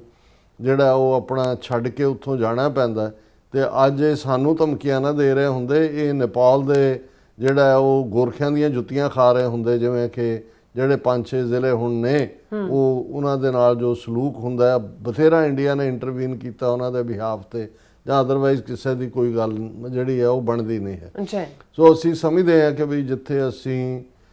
ਜੇ 42 ਵਰ੍ਹੇ ਪਹਿਲਾਂ ਉਸ ਅਰਦਾਸ ਦਿਵਸ ਦਾ ਅਸੀਂ ਜ਼ਿਕਰ ਕਰ ਰਹੇ ਹਾਂ ਤੇ ਉਸ ਨੂੰ ਅੱਜ ਵੀ ਜਿਹੜਾ ਰਿਜ਼ੋਲਵ ਸੀ ਉਹ ਤਾਂ ਇਹੀ ਸੀ। ਇਹ ਠੀਕ ਹੈ ਕਿ ਐਫਰਟ, ਯਤਨ, ਸਟਰਗਲ ਇਹਦੀ ਲਗਾਤਾਰਤਾ ਹੈ, ਉਹ ਸਾਨੂੰ ਕਰਦੇ ਰਹਿਣਾ ਚਾਹੀਦਾ ਹੈ, ਲੇਕਿਨ ਅਲਟੀਮੇਟ ਤਾਂ ਅਕਾਲ ਪੁਰਖ ਦੀ ਦਰਗਾਹ ਦੇ ਵਿੱਚ ਹੀ ਜਿਨ ਕੀ ਚੀਰੀ ਦਰਗਾਹ ਪਾਠੀ ਤਿਨਾ ਮਰਨਾ ਭਾਈ। ਵੱਡੇ ਵੱਡੇ ਰਜੀਮ, ਵੱਡੇ ਵੱਡੇ ਜਿਹੜੇ ਸਾਮਰਾਜ ਨੇ ਉਹ ਜਦੋਂ ਡਿੱਗਦੇ ਨੇ ਤੇ ਪਤਾ ਵੀ ਨਹੀਂ ਲੱਗਦਾ, ਲੇਕਿਨ ਅਲਟੀਮੇਟਲੀ ਜਦੋਂ ਜ਼ੁਲਮ ਦੀ ਸਿਖਰ ਹੁੰਦੀ ਹੈ, ਝੂਠ ਦੇ ਉੱਤੇ ਹੀ ਸਾਰੀ ਚੀਜ਼ ਖੜੀ ਹੁੰਦੀ ਹੈ, ਤੇ ਫਿਰ ਇਸ ਨੂੰ ਜਿਹੜਾ ਅਲਟੀਮੇਟਲੀ ਰੱਬ ਦੀ ਦਰਗਾਹ ਚੋਂ ਹੀ ਜਿਹੜੇ ਨੇ ਉਹ ਫੈਸਲੇ ਹੁੰਦੇ ਨੇ। ਸੋ ਅਸੀਂ ਸਮਝਦੇ ਹਾਂ ਵੀ ਜਿੱਥੇ ਇਹਨਾਂ ਵਰ੍ਹਿਆਂ ਦੇ ਵਿੱਚ ਲਗਾਤਾਰਤਾ ਦੇ ਨਾਲ ਸਾਡੇ ਯੋਧਿਆਂ ਨੇ ਕੌਮ ਦੀ ਆਨ, ਅਣਖ, ਗੈਰਤ, ਕੌਮੀ ਕਰ, ਖਾਲਿਸਤਾਨ ਦੇ ਲਈ ਸਟਰਗਲ ਕੀਤਾ, ਉੱਥੇ ਜਦੋਂ ਅਸੀਂ ਰੋਲ ਮਾਡਲ ਰਾਜ ਦੇ ਤੌਰ ਤੇ ਦੇਖਦੇ ਹਾਂ, ਜਾਂ ਹਰ ਇੱਕ ਦੇ ਕੋਲ ਜਦੋਂ ਅਸੀਂ ਵਿਰਸੇ ਦੀ ਜਾਂ ਵਿਰਾਸਤ ਦੀ ਗੱਲ ਕਰਦੇ ਹਾਂ, ਤੇ ਉਸ ਦੇ ਵਿੱਚ ਮੈਂ ਸਮਝਦਾ ਵੀ ਬੇਸ਼ੱਕ ਬਾਬਾ ਬੰਦਾ ਸਿੰਘ ਬਹਾਦਰ ਦੀ ਕਮਾਂਡ ਥੱਲੇ ਪਹਿਲਾ ਸਿੱਖ ਰਾਜ 1710 ਦੇ ਵਿੱਚ ਸਥਾਪਿਤ ਹੋਇਆ, ਜਿਹੜਾ ਸੱਚਮੁੱਚ ਲੋਕ ਹਿਤੈਸ਼ੀ ਸੀ, ਕਾਮਨ ਇਨਸਾਨ, ਕਾਮਨ ਬੰਦਾ, ਬਿਨਾਂ ਜ਼ਾਤ ਪਾਤ, ਰੰਗ, ਨਸਲ, ਧਰਮ ਦੇ ਵਿਤਕਰੇ ਦੇ ਉਸ ਦੇ ਹੱਕਾਂ ਦਾ ਪਹਿਰੇਦਾਰ ਹੀ ਨਹੀਂ, ਉਸ ਨੂੰ ਹੱਕ ਦਿਵਾਉਣ ਵਾਲਾ ਸੀ। ਔਰ ਇਹੀ ਕਾਰਨ ਸੀ ਕਿ ਸਿੱਖ ਰਾਜ ਬਾਬਾ ਬੰਦਾ ਸਿੰਘ ਬਹਾਦਰ ਦਾ ਸਥਾਪਿਤ ਹੋਣ ਤੋਂ ਬਾਅਦ ਪਹਿਲਾ ਸ਼ਾਹੀ ਫਰਮਾਨ ਖਾਲਸਾਈ ਮੋਹਰ ਦੇ ਥੱਲੇ ਜਿਹੜਾ ਜਾਰੀ ਹੋਇਆ ਸੀ ਉਹ ਸੀ ਕਿ ਜ਼ਮੀਨ ਵਾਹੁਣ ਵਾਲਾ ਜ਼ਮੀਨ ਦਾ ਮਾਲਕ ਹੈ। Tiller of the land is the owner of the land. ਔਰ ਤੁਸੀਂ ਅੰਦਾਜ਼ਾ ਲਾਓ ਕਿ ਉਦੋਂ ਅਜੇ ਫ੍ਰੈਂਚ ਰੈਵੋਲੂਸ਼ਨ ਨਹੀਂ ਸੀ ਹੋਇਆ। ਹੁਣ ਇੰਡੀਅਨ ਜਿਹੜਾ NCERT ਬੋਰਡ ਹੈ ਉਹਨਾਂ ਨੇ ਬੱਚਿਆਂ ਦੇ ਸਿਲੇਬਸ ਚੋਂ ਫ੍ਰੈਂਚ ਰੈਵੋਲੂਸ਼ਨ ਔਰ ਰਸ਼ੀਅਨ ਰੈਵੋਲੂਸ਼ਨ ਜਿਹੜੇ ਗਾਇਬ ਕਰ ਦਿੱਤੇ ਨੇ, ਕਿਉਂਕਿ ਉਹ ਉਹਨਾਂ ਨੂੰ ਬਿਲਕੁਲ ਹਿੰਦੂਤਵਾ ਦੇ ਉਸ ਵਰਣ ਆਸ਼ਰਮ ਦੀ ਘੂਕ ਦੇ ਵਿੱਚ ਹੀ ਜਿਹੜਾ ਉਹਨਾਂ ਨੂੰ ਦੇਖਣਾ ਚਾਹੁੰਦੇ ਨੇ। ਉਹ ਨਹੀਂ ਚਾਹੁੰਦੇ ਕਿ ਭਾਈ ਲੋਕ ਦੇਖਣ ਕਿ ਕਈ ਵਾਰ ਜਿਹੜਾ ਲੰਬੇ ਵਕਤ ਤੋਂ ਚੱਲ ਰਿਹਾ ਸਿਸਟਮ ਹੁੰਦਾ ਉਹਨੂੰ ਚੈਲੰਜ ਵੀ ਕਿਵੇਂ ਕੀਤਾ ਜਾਂਦਾ। ਲੇਕਿਨ ਜ਼ਾਹਰ ਹੈ ਸਾਡੇ ਲਈ ਤਾਂ ਉਹ ਇੱਕ, ਜਦੋਂ ਅਸੀਂ ਈਵਨ ਫ੍ਰੈਂਚ ਰੈਵੋਲੂਸ਼ਨ ਤੋਂ ਵੀ ਕਈ ਦਹਾਕੇ ਪਹਿਲਾਂ 1710 ਦੇ ਵਿੱਚ ਜਿਹੜਾ ਇਹ ਲੈਂਡ ਰਿਫਾਰਮ ਦੁਨੀਆ ਦਾ ਬੈਸਟ, ਕਿ tiller of the land is the owner of the land, ਫਿਰ ਅਸੀਂ ਉਸ ਪੀਰੀਅਡ ਨੂੰ ਵੀ ਦੇਖਦੇ ਹਾਂ। ਹੁਣ ਬੇਸ਼ੱਕ ਬਾਬਾ ਬੋਤਾ ਸਿੰਘ, ਬਾਬਾ ਗਰਜਾ ਸਿੰਘ ਦਾ ਜਦੋਂ ਜ਼ਿਕਰ ਹੁੰਦਾ ਹੈ, ਉਹਨਾਂ ਦਾ ਸਭ ਤੋਂ ਸ਼ਾਰਟ ਲਿਵਡ ਸਿੱਖ ਰਾਜ ਹੈ, 48 ਘੰਟੇ ਰਿਹਾ ਕਿ 72 ਘੰਟੇ ਰਿਹਾ ਕਿ ਕੁਛ ਹਫ਼ਤੇ ਰਿਹਾ। ਤੇ ਹੁਣ ਜਦੋਂ ਕਿ ਹਿਮਾਚਲ ਵਾਲਿਆਂ ਨੇ ਪੰਜਾਬ ਤੋਂ ਆਉਣ ਵਾਲੀ ਹਰ ਗੱਡੀ ਦੇ ਉੱਤੇ ਜਿਹੜਾ ਉਹ ਟੋਲ ਟੈਕਸ ਲਾਇਆ ਕਿ ਭਾਈ ਜਿਹਦੇ ਕੋਲ ਪੰਜਾਬ ਦੀ, ਹਿਮਾਚਲ ਦੀ ਰਜਿਸਟ੍ਰੇਸ਼ਨ ਨਹੀਂ ਹੈ ਉਹਦੇ ਤੇ ਟੈਕਸ ਲੱਗੇਗਾ। ਤੇ ਪਿਛਲੇ ਦਿਨਾਂ 'ਚ ਸਿੰਬੋਲਿਕਲੀ ਨਿਹੰਗ ਸਿੰਘਾਂ ਨੇ ਜਾ ਕੇ ਉੱਥੇ ਆਪਣਾ ਟੈਕਸ ਦਾ ਬੂਥ ਲਾ ਦਿੱਤਾ, ਜਿਹੜੀਆਂ ਹਿਮਾਚਲ ਤੋਂ ਆਉਣ ਵਾਲੀਆਂ ਉਹਦਾ ਨਾਂ ਉਹਨਾਂ ਨੇ ਖਾਲਸਾ ਟੈਕਸ ਰੱਖਿਆ। ਹੁਣ ਇੱਕਦਮ ਜਦੋਂ ਤੁਸੀਂ ਰਿਲੇਟ ਕਰ ਸਕਦੇ ਹੋ ਕਿ ਬਈ ਜਦੋਂ ਕੋਈ ਇਨਸਾਫ ਹੀ ਨਹੀਂ ਹੈ ਕਿਸੇ ਸਿਸਟਮ ਦੇ ਵਿੱਚ, ਹਾਲਾਂ ਉਹਨਾਂ ਨੇ ਕਿਹਾ ਵੀ ਅਸੀਂ ਵਲੰਟੀਅਰ ਕੀਤਾ ਵੀ ਕਿੰਨਾ ਤੁਸੀਂ ਦੇਣਾ, ਉਹ ਸਭ ਲੋਕਾਂ ਦੀ ਭਲਾਈ ਲਈ ਹੋਏਗਾ, ਲੇਕਿਨ ਉਹਨਾਂ ਨੇ ਉੱਥੇ ਨਿਹੰਗ ਸਿੰਘਾਂ ਨੇ ਚੌਂਕੀ ਲਾਤੀ ਔਰ ਲੋਕ ਦੇ ਕੇ ਗੱਡੀਆਂ ਗਈਆਂ। ਹੁਣ ਪੁਲਿਸ ਵੀ ਕੀ ਕਰੇ, ਖੜੇ ਨੇ ਪੂਰੇ ਹਥਿਆਰਬੰਦ ਹੋ ਕੇ ਕਿ ਬਈ ਇਹ ਖਾਲਸਾ ਟੈਕਸ ਹੈ, ਇਹ ਸਾਡੀ ਧਰਤੀ ਹੈ, ਪੰਜਾਬ ਦੌਲਤ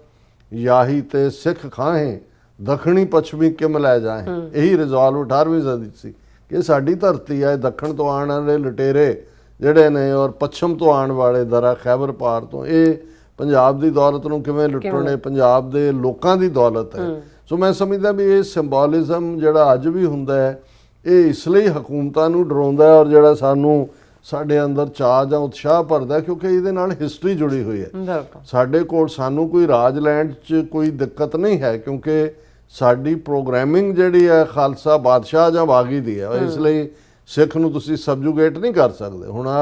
ਬੇਸ਼ੱਕ ਜਿਸ ਮਰਜ਼ੀ ਲੈਵਲ ਦੇ ਉੱਤੇ ਇਹਨਾਂ ਨੇ ਆਪਣੇ ਵੱਲੋਂ ਜ਼ੁਲਮ ਦੀ ਕੋਸ਼ਿਸ਼ ਕੀਤੀ, ਪਲੈਨਡ ਹੈ ਜੋ ਉੱਤਰਾਖੰਡ 'ਚ ਹੋਇਆ, ਜੋ ਜਿਹੜਾ ਹੇਮਕੁੰਡ ਨੂੰ ਜਾਂਦੇ ਆ ਜੋ ਹੋਇਆ। ਹੁਣ ਪਿਛਲੇ ਕੱਲ ਜਿਹੜਾ ਪੌਂਟਾ ਸਾਹਿਬ ਰਾਹੀਂ ਸਿੱਖ ਜਿਹੜੇ ਨੇ ਨਿਹੰਗ ਸਿੰਘ ਸਾਰੇ, ਉਹਨਾਂ ਦੇ ਵੱਡੇ ਜਿਹੜੇ ਨੇ ਸਾਰੇ ਦਲ ਇਕੱਠੇ ਹੋ ਕੇ ਉਹਨਾਂ ਨੇ, ਕਿਉਂਕਿ ਚਾਰੋਂ ਸਿੱਖ ਨੌਜਵਾਨ ਜਿਨ੍ਹਾਂ ਨੂੰ ਅਜੇ ਵੀ ਅੰਦਰ ਰੱਖਿਆ ਹੋਇਆ ਉਸ ਚੰਬੋਲੀ ਜ਼ਿਲ੍ਹੇ ਦੇ ਵਿੱਚ, ਉਹਨਾਂ ਦਾ ਸੰਬੰਧ ਗੁਰਦੁਆਰਾ ਸ਼ਹੀਦਾਂ ਜਿਹੜਾ ਉਹ ਮੋਹਾਲੀ ਦੇ ਵਿੱਚ ਹੈ ਉਸ ਨਾਲ ਹੈ। ਉੱਥੇ ਹੀ ਨਿਹੰਗ ਸਿੰਘਾਂ ਦੇ ਅੱਡ-ਅੱਡ ਦਲ ਇਕੱਠੇ ਹੋਏ, ਉਹਨਾਂ ਨੇ ਅਰਦਾਸਾ ਸੋਧਿਆ, ਉਹਨਾਂ ਨੇ ਕਿਹਾ ਹੁਣ ਅਸੀਂ ਚੱਲੇ ਹਾਂ, ਉੱਥੋਂ ਲੈ ਕੇ ਆਵਾਂਗੇ ਉਹਨਾਂ ਨੌਜਵਾਨਾਂ ਨੂੰ ਦੂਜਾ। ਸੋ ਕਿਉਂਕਿ ਉੱਤਰਾਖੰਡ ਦੇ ਨਾਲ ਬਾਰਡਰ ਹਿਮਾਚਲ ਦਾ ਵੀ ਲੱਗਦਾ, ਪੌਂਟਾ ਸਾਹਿਬ ਇੱਕ ਵੱਡਾ ਮੁਕਾਮ ਹੈ ਔਰ ਪੌਂਟਾ ਸਾਹਿਬ ਦੀ ਲਿਬਰੇਸ਼ਨ ਲਈ ਮਹੰਤਾਂ ਤੋਂ ਨਿਹੰਗ ਸਿੰਘਾਂ ਨੇ ਜਿਹੜੀ ਆ ਕੁਰਬਾਨੀ ਕੀਤੀ ਹੋਈ, ਸ਼ਹੀਦ ਹੋਏ ਸਨ ਨਿਹੰਗ। ਹਿਮਾਚਲ ਪੁਲਿਸ ਨੇ ਗੋਲੀ ਚਲਾਈ ਸੀ, ਇਹ ਸ਼ਾਇਦ 60ਵੇਂ ਜਾਂ 70ਵੇਂ ਦੇ ਮੁੱਢਲੇ ਦਿਨਾਂ ਦੀ ਗੱਲ ਹੈ।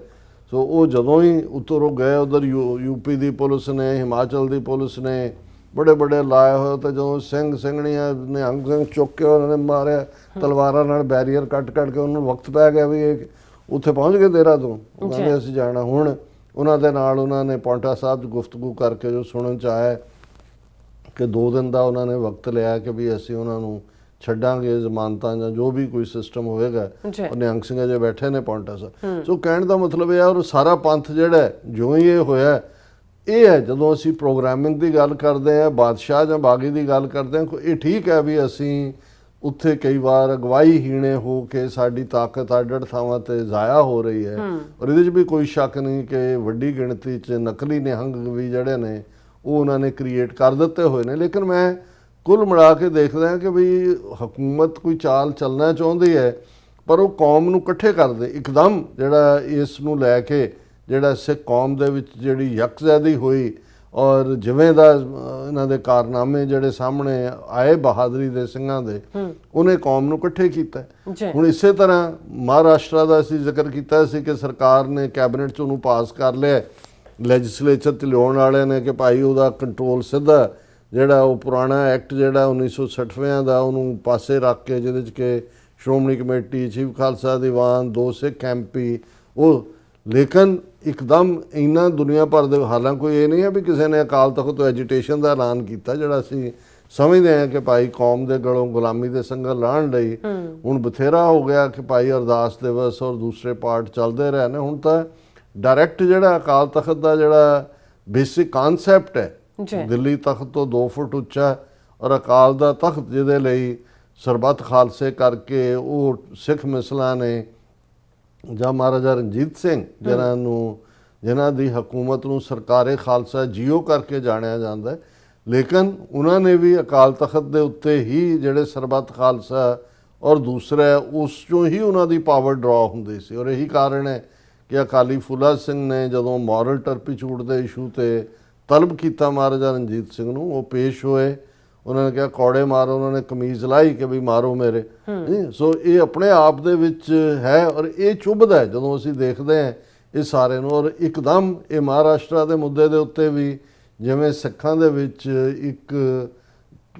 ਇਸ ਸਾਰੇ ਦਾ ਵਲਵਲਿਆਂ ਦਾ ਇੱਕ ਤੂਫਾਨ ਖੜਾ ਹੋਇਆ, ਹਾਲਾਂਕਿ ਕੋਈ ਉਹਦੇ 'ਚ ਕੋਈ ਸੋਲੀਡੈਰਿਟੀ ਦਾ ਕਦਮ ਨਹੀਂ ਸੀ। ਹੁਣ ਇਹ ਸਾਹਮਣੇ ਆਇਆ ਵੀ ਉਹਨਾਂ ਨੇ, ਮਹਾਰਾਸ਼ਟਰ ਸਰਕਾਰ ਨੇ ਕਿਹਾ ਨਹੀਂ ਜੀ ਅਸੀਂ ਹੁਣ ਅਜੇ ਉਹਨੂੰ ਨਹੀਂ ਲਿਆਂਦੇ ਲੈਜਿਸਲੇਚਰ ਦੇ ਵਿੱਚ, ਅਸੀਂ ਕਮੇਟੀ ਬਣਾਵਾਂਗੇ, ਅੱਡ-ਅੱਡ ਸਿੱਖ ਜਥੇਬੰਦੀਆਂ ਦੇ ਨਾਲ ਗੱਲਬਾਤ ਹੋਏਗੀ, ਦੂਜੇ ਤੀਜੇ, ਕਿਉਂਕਿ ਉਹਨਾਂ ਨੇ ਇੱਕ ਤਾਂ ਉਹਨਾਂ ਦੇ ਸਾਹਮਣੇ 2027 ਚ ਪੰਜਾਬ ਦੇ ਵਿੱਚ ਕੈਪਚਰ ਕਰਨਾ ਹੈ ਉਸ ਪਾਵਰ ਨੂੰ। ਸੋ ਉਹਨਾਂ ਨੂੰ ਇਹ ਫਿਕਰ ਹੋਇਆ ਕਿ ਵੀ ਇਹ ਤਾਂ 8-9 ਮਹੀਨੇ ਰਹਿੰਦੇ ਨੇ ਤਾਂ ਸਿੱਖਾਂ ਦੇ ਨਾਲ ਸਿੱਧੀ ਟੱਕਰ ਹੋ ਜਾਏਗੀ, ਕਿਉਂਕਿ ਇਹ ਇੱਕ ਵੱਖਰੀ ਕਹਾਣੀ ਹੈ ਵੀ ਸਾਨੂੰ ਜਿਹੜਾ ਗੁਪਤ ਢੰਗ ਦੇ ਨਾਲ ਹੀਡੀਅਸ ਏਜੰਡਾ ਹੈ ਦੁਸ਼ਮਣ ਦਾ ਉਹ ਸਮਝ ਨਹੀਂ ਆਉਂਦਾ, ਸਿੱਧਾ ਚੈਲੰਜ ਬਹੁਤ ਚੰਗੀ ਤਰ੍ਹਾਂ ਸਮਝ ਆਉਂਦਾ। ਸੋ ਉਹ ਚਲੋ ਹਾਲ ਦੀ ਘੜੀ ਇਸ ਨੂੰ ਇੱਕ ਵਿਕਟਰੀ ਦੇ ਤੌਰ ਤੇ ਕਿਹਾ ਜਾ ਸਕਦਾ, ਹਾਲਾਂ ਕਈ ਉਹਦੇ ਮਾਮੇ ਨਿਕਲਣਗੇ ਕਿ ਜੀ ਫਲਾਣੇ ਨੇ ਕਰਵਾਤਾ, ਢਿਮਕੇ ਨੇ ਕਰਾਤਾ, ਲੇਕਿਨ ਮੈਨੂੰ ਇਹ ਲੱਗਦਾ ਹੈ ਕਿ ਬੀਜੇਪੀ ਨੂੰ ਇਹ ਲੱਗਾ ਕਿ ਭਾਈ ਇਹ ਤਾਂ ਸਿੱਖ ਅਨਾਇੰਸ ਜਿਹੜੀ ਹੈ ਉਹਨਾਂ ਦਾ ਜਿਹੜਾ ਏਜੰਡਾ 2027 ਦਾ, ਇਹ ਨਹੀਂ ਹੈ ਵੀ ਉਹਨਾਂ ਨੇ ਹਟ ਜਾਣਾ ਹੈ ਜਾਂ ਉਹਨਾਂ ਦਾ ਆਲਰੇਡੀ ਵੀ ਜੋ ਹੈ ਉਹਨਾਂ ਦੇ ਕਾਫੀ ਕੰਟਰੋਲ 'ਚ ਹੈ, ਪਰ ਉਹ ਤਾਂ ਜਿਹੜਾ ਮਾੜਾ ਮੋਟਾ ਸੀ ਉਹਨੂੰ ਵੀ ਉਹ ਖਤਮ ਕਰਨਾ ਚਾਹੁੰਦੇ ਸੀ। ਸੋ ਇਹਨਾਂ ਹਾਲਾਤਾਂ 'ਚ ਜਦੋਂ ਅਸੀਂ ਮੁੜ ਕੇ ਦੇਖਦੇ ਹਾਂ ਕਿ ਭਾਈ ਮਹਾਰਾਜਾ ਰਣਜੀਤ ਸਿੰਘ ਦੇ ਪੀਰੀਅਡ 'ਚ ਸਰਕਾਰੇ ਖਾਲਸਾ ਜੀਓ ਜਿਹੜਾ 1799 ਤੋਂ 1849 ਤੱਕ ਜਿਹੜਾ ਸਿੱਖ ਰਾਜ, ਜਿਸ ਨੂੰ BBC ਨੇ ਹੀ ਆਪਣੇ 6-7 ਹਜ਼ਾਰ ਸਾਲ ਦੇ ਮਨੁੱਖੀ ਇਤਿਹਾਸ ਦਾ ਇੱਕ ਆਈਡੀਅਲ ਪੀਰੀਅਡ ਜਿਹੜਾ ਕਿ ਹਿਸਟੋਰੀਅਨਸ ਦੀ ਡਿਬੇਟ ਡਿਸਕਸ਼ਨ 'ਚ ਅਸੀਂ ਕੀਤਾ ਜੀ। ਔਰ ਇਹ ਇਕੱਲਾ ਕਿਉਂਕਿ ਜਿਉਂ-ਜਿਉਂ ਤੁਸੀਂ ਵੱਧ ਤੋਂ ਵੱਧ ਜਾਣਨ ਦੀ ਇੱਛਾ ਰੱਖਦੇ ਹੋ ਤੁਹਾਨੂੰ ਜਾਣਕਾਰੀ ਵੀ ਮਿਲਦੀ ਹੈ। ਇਹ ਇਕੱਲਾ ਇਹੀ ਨਹੀਂ ਹੈ, ਕਿਉਂਕਿ ਬਹੁਤ ਵਾਰ ਅਸੀਂ ਮਹਾਰਾਜਾ ਰਣਜੀਤ ਸਿੰਘ ਦੇ ਰਾਜ ਨੂੰ ਇਨਸਾਫ ਦੇ ਨਾਲ ਜਾਂ ਪ੍ਰੋਸਪੈਰਿਟੀ ਜਾਂ ਵੱਡੀ ਤਾਕਤਵਰ ਫੌਜ ਤੱਕ ਜਾਂ ਉਹਨਾਂ ਦਾ ਜਿਹੜੀ ਹੈ ਸੈਂਸ ਆਫ ਹਿਊਮਰ ਜਿਹੜੀ ਹੈ ਔਰ ਖੁੱਲ੍ਹਾ ਲੋਕਾਂ ਦੀ ਪਹੁੰਚ ਦਾ ਜਿਹੜੀ ਹੈ ਸ਼ਾਹੀ ਦਰਬਾਰ ਤੱਕ ਉਸ ਦੇ ਨਾਲ ਜੋੜਦੇ ਹੈ। ਪਰ ਤੁਸੀਂ ਇਹ ਦੇਖੋਗੇ ਕਿ ਵੀ ਜੇ ਬਾਦਲਾਂ ਨੇ ਸਿੱਖਾਂ ਨੂੰ ਧੋਖਾ ਦੇਣ ਦੇ ਲਈ ਜਿਹੜਾ ਹੈ ਬਾਦਲ ਨੇ ਆਪਣਾ ਰਾਜ ਤੇ ਉਹਨੇ ਵੀ ਕਹੇ ਜੀ ਸਾਡਾ ਰਾਜ ਮਹਾਰਾਜਾ ਰਣਜੀਤ ਸਿੰਘ ਦੀ ਤਰਜ਼ ਦਾ ਹੋਏਗਾ। ਨਤੀਜਾ ਇਹ ਵੱਖਰੀ ਕਹਾਣੀ ਹੈ ਕਿ ਵੀ ਉਹ ਬਾਦਲ ਨੇ ਕਿਵੇਂ ਉਹ ਸਾਰੀਆਂ ਸਿੱਖ ਇੰਸਟੀਟਿਊਸ਼ਨਸ ਨੂੰ ਹੀ ਖੋਰਾ ਲਾਇਆ, ਜਿਹੜੀਆਂ ਇੰਸਟੀਟਿਊਸ਼ਨਸ ਦੀ ਬਦੌਲਤ ਖਾਸ ਤੌਰ ਤੇ ਅਕਾਲ ਤਖਤ ਔਰ ਦੂਸਰਾ ਕਿ ਇੰਨੀ ਵੱਡੀ ਤਾਕਤ ਸਿੱਖ ਰਾਜ ਦੀ ਬਣੀ ਸੀ। ਹੁਣ ਬੀਜੇਪੀ ਦਾ ਪ੍ਰੈਜ਼ੀਡੈਂਟ ਪੰਜਾਬ ਆਇਆ, ਪਹਿਲੀ ਵਾਰ ਜਿਹੜਾ ਨਵਾਂ ਬਣਾਇਆ, ਔਰ ਦਰਬਾਰ ਸਾਹਿਬ ਵੀ ਉਹਨਾਂ ਨੇ ਕਿਹਾ ਜੀ ਸਾਡਾ ਨਿਸ਼ਾਨਾ ਜਿਹੜਾ ਉਹ ਬੀਜੇਪੀ ਦਾ, ਅਸੀਂ ਜਦੋਂ ਪਾਵਰ ਲਵਾਂਗੇ 2027 ਤਾਂ ਮਹਾਰਾਜਾ ਰਣਜੀਤ ਸਿੰਘ ਦਾ ਰਾਜ ਜਿਹੜਾ ਉਸ ਵਾਲੇ ਮਾਡਲ ਦੇ ਉੱਤੇ ਅਸੀਂ ਕੰਮ ਕਰਾਂਗੇ। ਔਰ ਬੀਜੇਪੀ ਨੇ ਆਪਣਾ ਹੈੱਡਕੁਆਟਰ ਦੇ ਵਿੱਚ ਜਿੱਥੇ ਉਹਨਾਂ ਦਾ ਮੇਨ ਆਫਿਸ ਹੈ ਉੱਥੇ ਮਹਾਰਾਜਾ ਰਣਜੀਤ ਸਿੰਘ ਦੀ ਵੱਡੀ ਤਸਵੀਰ ਵੀ ਲਾ ਦਿੱਤੀ। ਹੁਣ ਦੇਖਣ ਵਾਲੀ ਗੱਲ ਇਹ ਹੈ ਕਿ ਵੀ ਨਾ ਤਾਂ ਮਹਾਰਾਜਾ ਰਣਜੀਤ ਸਿੰਘ ਕੋਈ ਭਾਰਤ ਦੇ ਨਾਲ ਉਹਦਾ ਕੋਈ ਤਾਲੁਕ ਸੀ। ਹੁਣ ਇੱਕ ਉਹ ਸਿੱਖ ਚੇਤਨਾ ਦੇ ਵਿੱਚ ਜਾਂ ਸਿੱਖ ਸਬਕੌਂਸ਼ੀਅਸ ਦੇ ਵਿੱਚ ਪਏ ਹੋਏ ਜਿਹੜੇ ਰੋਲ ਮਾਡਲ ਨੇ ਜਿਨ੍ਹਾਂ ਦੇ ਵਿੱਚ ਮਹਾਰਾਜਾ ਰਣਜੀਤ ਸਿੰਘ, ਹਰੀ ਸਿੰਘ ਨਲੂਆ ਔਰ ਉਹ ਸਾਰੇ ਦੌਰ ਦੇ, ਉਹਨਾਂ ਨੂੰ ਖਿੱਚ ਕੇ ਜਿਹੜਾ ਉਹ ਹਿੰਦੂਤਵਾਦੀ ਆਈਡੀਓਲੋਜੀ ਨਾਲ ਜੋੜਦੇ ਨੇ। ਔਰ ਮਹਾਰਾਜਾ ਰਣਜੀਤ ਸਿੰਘ ਦੇ ਰਾਜ ਨੂੰ ਜਿਹੜਾ ਪੰਜਾਬ ਹੈ, ਦੇਸ਼ ਪੰਜਾਬ ਹੈ, ਔਰ ਉਸ ਦਾ ਕੋਈ ਤਾਲੁਕ ਨਹੀਂ ਹੈ ਗੰਗਾ ਜਮਨੀ ਸੱਭਿਅਤਾ ਦੇ ਨਾਲ ਜਾਂ ਉਸ ਵੇਲੇ ਦਾ ਕੋਈ ਅਖੌਤੀ ਇੰਡੀਆ ਦਾ ਲਫ਼ਜ਼ ਵੀ ਔਰ ਮੁਲਕ ਵੀ ਜੋਗ੍ਰਾਫਿਕਲ ਯੂਨਿਟ ਜਿਹੜੀ ਅੰਗਰੇਜ਼ ਬਣਾ ਕੇ ਦੇ ਕੇ ਗਏ। ਉਸ ਤੋਂ ਪਹਿਲਾਂ ਐਮਪਾਇਰ ਸੀਗੇ, ਕੋਈ ਮੌਰੀਆ ਐਮਪਾਇਰ ਹੈ, ਕੋਈ ਜਿਹੜਾ ਉਹ ਨੰਦ ਵੰਸ਼ ਹੈ, ਕੋਈ ਹੋਰ ਹੈ। ਉਹਨਾਂ ਦਾ ਕੋਈ ਤਾਲੁਕ ਹੀ ਨਹੀਂ ਸੀ ਕਿਸੇ ਨਾਲ, ਉਹਨਾਂ ਸਾਰੇ ਹੀ ਰਲੇ ਮਿਲੇ। ਔਰ ਬਾਅਦ ਦੇ ਵਿੱਚ ਜਿਹੜਾ ਅਸੀਂ ਦੇਖਦੇ ਹਾਂ ਮੁਗਲ ਐਮਪਾਇਰ ਔਰ ਫਿਰ ਸਿੱਖ ਐਮਪਾਇਰ। ਲੇਕਿਨ ਸਿੱਖ ਐਮਪਾਇਰ ਦੀ ਜਿਹੜੀ ਬੇਸਿਕ ਉਸ ਦਾ ਕਾਨਸੈਪਟ ਹੈ ਉਹ ਹੀ ਸਾਡੀ ਮਿਸ਼ਨ ਸਟੇਟਮੈਂਟ ਵੀ ਹੈ। ਜਦੋਂ ਅਸੀਂ ਖਾਲਿਸਤਾਨ ਔਰ ਇਹ ਸਵਾਲ ਜਦੋਂ ਪੁੱਛਿਆ ਜਾਂਦਾ ਜੀ ਖਾਲਿਸਤਾਨ 'ਚ ਫਲਾਂ ਚੀਜ਼ ਕਿਵੇਂ ਹੋਏਗੀ, ਫਲਾਂ ਕਿਵੇਂ ਹੋਏਗੀ, ਮੈਂ ਕਿਹਾ ਜੇ ਤਾਂ ਉਹਨੂੰ ਸਿਰਫ ਲਫ਼ਜ਼ਾਂ ਦਾ ਹੇਰ ਫੇਰ ਦੇਖਣਾ ਫਿਰ ਇੰਡੀਅਨ ਕਨਸਟੀਟਿਊਸ਼ਨ ਦੇ ਖੂਬਸੂਰਤ ਲਫ਼ਜ਼ ਦੇਖ ਲਓ ਜਿਹੜੇ ਦੁਨੀਆ ਦੇ ਸੰਵਿਧਾਨਾਂ ਦੀ ਨਕਲ ਮਾਰ ਕੇ ਬਣਾਇਆ ਹੋਇਆ ਤੇ ਪ੍ਰੈਕਟੀਕਲ ਦੇ ਵਿੱਚ ਉੱਥੇ ਕੀ ਚੱਲ ਰਿਹਾ। ਤੇ ਜੇ ਇਹ ਦੇਖਣਾ ਹੈ ਕਿ ਵੀ ਸਿਰਫ ਲਿਖੇ ਹੋਏ ਕੋਈ ਸੰਵਿਧਾਨ ਦੇ ਲਫ਼ਜ਼ ਮਾਨੇ ਨਹੀਂ ਕਰਦੇ, ਇੱਕ ਤੁਹਾਡੀ ਪ੍ਰੋਗਰਾਮਿੰਗ, ਇੱਕ ਤੁਹਾਡਾ ਮਿਜ਼ਾਜ ਹੈ, ਫਿਰ ਮਹਾਰਾਜਾ ਰਣਜੀਤ ਸਿੰਘ ਦੇ ਰਾਜ ਵੱਲ ਦੇਖ ਲਓ ਕਿ ਭਾਈ 100 ਸਾਲ ਦੀ ਹੌਸਟਿਲਿਟੀ ਸੀ 1699 ਤੋਂ ਜਦੋਂ ਖਾਲਸਾ ਪੰਥ ਦੀ ਸਾਜਨਾ ਹੋਈ ਤੇ 1799 ਜਦੋਂ ਕਿ ਲਾਹੌਰ ਦੇ ਉੱਤੇ ਭੰਗੀ ਸਰਦਾਰਾਂ ਤੋਂ ਬਾਅਦ ਮਹਾਰਾਜਾ ਰਣਜੀਤ ਸਿੰਘ ਕਾਬਜ਼ ਹੋਏ। 100 ਸਾਲ ਸਾਡੀ ਲੜਾਈ ਮੁਗਲਾਂ ਨਾਲ, ਅਫਗਾਨਾਂ ਨਾਲ, ਉਹ ਸਾਰੇ ਇਸਲਾਮ 'ਚ ਯਕੀਨ ਕਰਨ ਵਾਲੇ ਸੀ। ਹਾਲਾਂਕਿ ਇਸਲਾਮ ਕੋਈ ਜ਼ੁਲਮ ਤਾਂ ਨਹੀਂ ਸਿਖਾਉਂਦਾ, ਪਰ ਮਜ਼ਹਬ ਦੇ ਨਾਂ ਤੇ ਵੀ ਜ਼ੁਲਮ ਹੁੰਦੇ ਨੇ। ਅੱਜ ਹਿੰਦੂ ਤਾਂ ਵੀ ਕੀ ਕਰ ਰਹੇ ਨੇ। ਲੇਕਿਨ 100 ਸਾਲ ਦੀ ਸਟਰਗਲ ਬਾਅਦ ਸਿੱਖ ਰਾਜ ਸਥਾਪਿਤ ਹੋਣ ਤੇ ਇੱਕ ਵੀ ਮੁਸਲਮਾਨ ਦਾ ਨਾ ਧਰਮ ਪਰਿਵਰਤਨ ਕੀਤਾ ਗਿਆ, ਨਾ ਕਿਸੇ ਦੇ ਉੱਤੇ ਕੋਈ ਜਿਹੜਾ ਉਹ ਧੱਕਾ ਕੀਤਾ। ਇਸ ਦੇ ਉਲਟ ਜੇ ਸਭ ਤੋਂ ਜ਼ਿਆਦਾ ਪਾਵਰਫੁਲ ਮਹਾਰਾਜਾ ਰਣਜੀਤ ਸਿੰਘ ਦੀ ਕੈਬਨਿਟ ਦੇ ਵਿੱਚ ਕੋਈ ਸੀ ਤਾਂ ਫਕੀਰ ਅਜ਼ੀਜ਼ੁਦੀਨ ਉਹਨਾਂ ਦੇ ਫੋਰਨ ਮਿਨਿਸਟਰ, ਉਹਨਾਂ ਦੇ ਦੋਵੇਂ ਭਰਾ, ਜਿਨ੍ਹਾਂ ਨੂੰ ਉਹਨਾਂ ਨੇ ਕਿਸ ਲੈਵਲ ਦੇ ਉੱਤੇ ਔਰ ਉਹਨਾਂ ਨੇ ਹਿਊਮਨ ਸਰਵਿਸ ਜਿਹਨੂੰ ਅੰਗਰੇਜ਼ੀ 'ਚ ਕਹਿੰਦੇ ਨੇ ਉਹ ਇਸ ਲੈਵਲ ਦੇ ਉੱਤੇ ਜਿਹੜਾ ਉਹਨਾਂ ਦੀ ਰਹੀ। ਔਰ ਲਾਇਲਟੀ ਜਿਵੇਂ ਹੁੰਦਾ ਕਿ ਜਦੋਂ ਸ਼ਿਮਲਾ ਫਕੀਰ ਅਜ਼ੀਜ਼ੁਦੀਨ ਡੈਲੀਗੇਸ਼ਨ ਦੇ ਨਾਲ ਲਾਹੌਰ ਦਰਬਾਰ ਦੇ ਮਿਲੇ ਅੰਗਰੇਜ਼ੀ ਡੈਲੀਗੇਸ਼ਨ ਨੂੰ, ਔਰ ਉਹਨਾਂ ਦੇ ਇੱਕ ਜਿਹੜਾ ਕਾਊਂਟਰ ਸੀ ਨੈਗੋਸ਼ੀਏਟਰ, ਉਹਨੇ ਕਿਹਾ ਜੀ ਕਿ ਬਈ ਤੁਹਾਡੇ ਮਹਾਰਾਜਾ ਜਿਹੜੇ ਨੇ ਕਿਹੜੀ ਅੱਖ ਤੋਂ ਜਿਹੜਾ ਉਹ ਕਾਣੇ ਨੇ। ਔਰ ਉਹਨਾਂ ਨੇ ਕਿਹਾ ਵੀ ਸਾਡਾ ਮਹਾਰਾਜਾ ਸੂਰਜ ਵਾਂਗ ਹੈ, ਇੰਨਾ ਤਪ ਤੇਜ ਹੈ ਵੀ ਮੈਂ ਕਦੇ ਇਹ ਜੁਰਤ ਨਹੀਂ ਕਰ ਸਕਿਆ ਕਿ ਮੈਂ ਉਹਨਾਂ ਦੇ ਚਿਹਰੇ ਵੱਲ ਦੇਖਾਂ, ਮੈਂ ਤਾਂ ਉਹਨਾਂ ਦੇ ਪੈਰਾਂ ਵੱਲ ਦੇਖ। ਔਰ ਉਹਨਾਂ ਨੇ ਆਪਣੀਆਂ ਖੁਫੀਆ ਡਾਇਰੀਆਂ ਦੇ ਵਿੱਚ ਲਿਖਿਆ, ਖੁਫੀਆ ਡਾਇਰੀ ਦੇ ਵਿੱਚ ਲਿਖਿਆ ਕਿ ਜਦੋਂ ਤੱਕ ਇਸ ਕਿਸਮ ਦੇ ਲਾਇਲ ਜਿਹੜੇ ਨੇ ਉਹ ਮਹਾਰਾਜਾ ਰਣਜੀਤ ਸਿੰਘ ਦੇ ਕੋਲ ਨੇ, ਅਸੀਂ ਇਹਨਾਂ ਦਾ ਕੁਝ ਨਹੀਂ ਵਿਗਾੜ ਸਕਦੇ। ਸੋ ਮੈਂ ਸਮਝਦਾ ਵੀ ਜਦੋਂ ਅਸੀਂ ਨੇਪਾਲ ਦੇ ਹਵਾਲੇ ਨਾਲ ਵੀ ਗੱਲ ਕਰਦੇ ਹਾਂ ਕਿ ਉਹੀ ਅਮਰ ਸਿੰਘ ਥਾਪਾ ਜਿਹੜਾ ਕਾਂਗੜੇ ਨੂੰ ਘੇਰਾ ਪਾ ਕੇ ਬੈਠਾ ਹੈ, ਸਿੱਖ ਫੌਜ ਦੇ ਸਾਹਮਣੇ ਹਥਿਆਰ ਸੁੱਟਦੇ ਨੇ, ਪਰ ਮਹਾਰਾਜਾ ਰਣਜੀਤ ਸਿੰਘ ਦੀ ਵਿਜ਼ਡਮ ਇਹ ਸੀ ਵੀ ਉਹਨਾਂ ਨੇ ਉਹਨਾਂ ਨੂੰ ਸੇਫਲੀ ਗੋਰਖਿਆਂ ਨੂੰ ਜਾਣ ਦਿੱਤਾ। ਅੰਗਰੇਜ਼ਾਂ ਔਰ ਗੋਰਖਿਆਂ ਦੀ ਐਂਗਲੋ ਗੋਰਖਾ ਵਾਰਸ ਹੋਈਆਂ, ਉਹਨਾਂ ਨੂੰ ਬੜਾ ਜਿਹੜਾ ਉਹਨਾਂ ਨੇ ਕਲੋਜ਼ਲੀ ਵਾਚ ਕੀਤਾ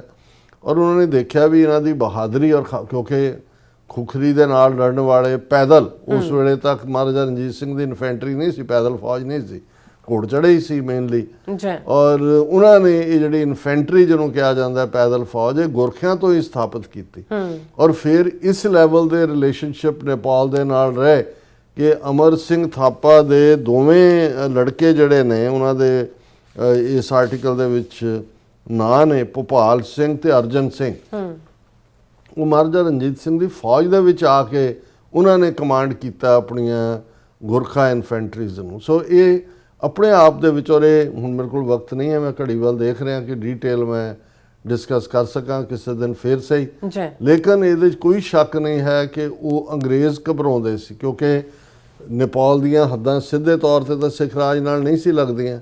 ਹਾਂ, ਜਿਵੇਂ ਜਨਰਲ ਜ਼ੋਰਾਵਰ ਸਿੰਘ ਨੇ ਜਦੋਂ ਲਦਾਖ ਫਤਿਹ ਕੀਤਾ, ਬਾਲਿਸਤਾਨ ਫਤਿਹ ਕੀਤਾ, ਵੈਸਟਰਨ ਤਿੱਬਤ, ਮਾਨਸਰੋਵਰ ਕੈਲਾਸ਼ ਤੱਕ ਉਹ ਪਹੁੰਚ ਗਿਆ, ਹਾਲਾਂ ਬਾਅਦ ਦੇ ਵਿੱਚ ਡਿਫੀਟ ਹੋਈ ਔਰ ਸ਼ਹੀਦ ਵੀ ਹੋਏ। ਜੇ ਉਹ ਮਾਨਸਰੋਵਰ ਕੈਲਾਸ਼ ਵਾਲਾ ਹਿੱਸਾ ਜਾਂ ਵੈਸਟਰਨ ਤਿੱਬਤ ਕੰਕਰ ਰਹਿੰਦਾ, ਫਿਰ ਨੇਪਾਲ ਦੇ ਨਾਲ ਜਿਹੜਾ ਸਿੱਖ ਰਾਜ ਦੀਆਂ ਹੱਦਾਂ ਜਿਹੜੀਆਂ ਨੇ ਉਹ ਲੱਗ ਜਾਣੀਆਂ ਸੀ ਬਾਈ ਲੈਂਡ ਵੀ। ਅਦਰਵਾਈਜ਼ ਜਿਹੜੇ ਨੇਪਾਲ ਤੋਂ ਲੁਧਿਆਣੇ ਅੰਗਰੇਜ਼ ਰੈਜ਼ੀਡੈਂਟ ਬੈਠਾ ਹੋਇਆ ਸੀ, ਉਹਦੀ ਪਰਮਿਸ਼ਨ ਲੈਣੀ ਪੈਂਦੀ ਸੀ। ਔਰ ਕਿੰਨੀ ਵਾਰ ਜਿਹੜੇ ਨੇਪਾਲ ਦੇ ਰਾਜੇ ਨੇ ਆਪਣੇ ਦੂਤ ਭੇਜੇ ਜਿਨ੍ਹਾਂ ਨੂੰ, ਕਿਉਂਕਿ ਪਾਸਪੋਰਟ ਉਹ ਇਸ਼ੂ ਕਰਦੇ ਸੀ ਕਿ ਜੀ ਤੁਸੀਂ ਸਿੱਖ ਰਾਜ 'ਚ ਜਾ ਸਕਦੇ ਹੋ ਕਿ ਨਹੀਂ, ਲੇਕਿਨ ਇਹਦੇ ਬਾਵਜੂਦ ਮਹਾਰਾਜਾ ਰਣਜੀਤ ਸਿੰਘ ਦੀ ਫੌਜ ਜਿਹੜੇ ਗੋਰਖੇ ਭਰਤੀ ਸੀ, ਉਹਨਾਂ ਰਾਹੀਂ ਜਿਹੜਾ ਗਿਫਟਸ ਦਾ ਆਦਾਨ ਪ੍ਰਦਾਨ ਹੁੰਦਾ ਸੀ। ਔਰ ਜਦੋਂ ਵੀ ਮੈਂ ਉਹ ਦੇਖ ਰਿਹਾ ਸੀ ਇਸ ਆਰਟੀਕਲ ਦੇ ਵਿੱਚ ਕਿ ਵੀ ਉਹ ਕੀ ਗਿਫਟਸ ਲੈ ਕੇ ਆਉਂਦਾ ਸੀ ਤੇ ਇਧਰੋਂ ਕੀ ਗਿਫਟਸ, ਸੋ ਉਸ ਪੀਰੀਅਡ 'ਚ ਵੀ ਸਿੱਖਾਂ ਨੇ ਇਸ ਗੱਲ ਨੂੰ ਰਿਅਲਾਈਜ਼ ਕੀਤਾ ਸੀ। ਔਰ ਮੈਂ ਕਰੰਟਲੀ ਜੋ ਇਹਨਾਂ ਗੜਵਾਲੀਆਂ ਦਾ ਔਰ ਇਹਨਾਂ ਦਾ ਕਮਾਊਂ ਵਾਲਿਆਂ ਦਾ ਜੋ ਵਰਤਾਰਾ ਹੈ, ਮੈਨੂੰ ਲੱਗਦਾ ਕਿ ਭਾਈ ਅਸੀਂ ਅਗੇਨ ਜਿਹੜਾ ਉਹ ਤੁਹਾਡੇ ਨਾਲ ਜਿਹੜਾ ਹਿਸਾਬ ਬਰਾਬਰ ਕਰਾਂਗੇ। ਤੁਸੀਂ ਤਾਂ ਗੋਰਖਿਆਂ ਦੀਆਂ ਜੁੱਤੀਆਂ ਖਾਂਦੇ ਹੋਣਾ ਸੀ ਜੇ ਸਿੱਖਾਂ ਨੇ ਜਿਹੜਾ ਉਹ ਸਾਰੇ ਨੂੰ ਲਿਬਰੇਟ ਨਾ ਕਰਵਾਇਆ ਹੁੰਦਾ। ਸੋ ਅਸੀਂ ਸਮਝਦੇ ਹਾਂ ਵੀ ਸਾਡੇ ਸਾਹਮਣੇ ਜਿਹੜਾ ਉਹ ਇੱਕ ਉਹ ਰਾਜ ਹੈ ਜਿਹੜਾ ਇੱਕ ਆਦਰਸ਼ ਰਾਜ ਸੀ, ਜਿਹਦੇ 'ਚ ਕਿ ਪਰਸੂਟ ਆਫ ਹੈਪੀਨੈਸ, ਖੁਸ਼ਹਾਲੀ ਔਰ ਹਰ ਇੱਕ ਨੂੰ ਆਪਣੇ ਧਰਮ ਦੀ ਆਜ਼ਾਦੀ ਸੀ। ਔਰ ਇਸ ਨੂੰ ਹੀ ਅਸੀਂ ਆਪਣੀ ਭਵਿੱਖ ਦੀ ਸਟਰਗਲ ਦਾ ਜਿਹੜਾ ਖਾਲਿਸਤਾਨ, ਜਿਸ ਨੂੰ ਅਸੀਂ ਹਰ ਹਾਲਤ ਦੇ ਵਿੱਚ ਲਿਬਰੇਟ ਕਰਵਾਉਣਾ। ਬੇਸ਼ੱਕ 42 ਸਾਲ ਤੋਂ ਇਹ ਸੰਘਰਸ਼ ਜਾਰੀ ਹੈ, ਜੰਗ ਜਾਰੀ ਹੈ,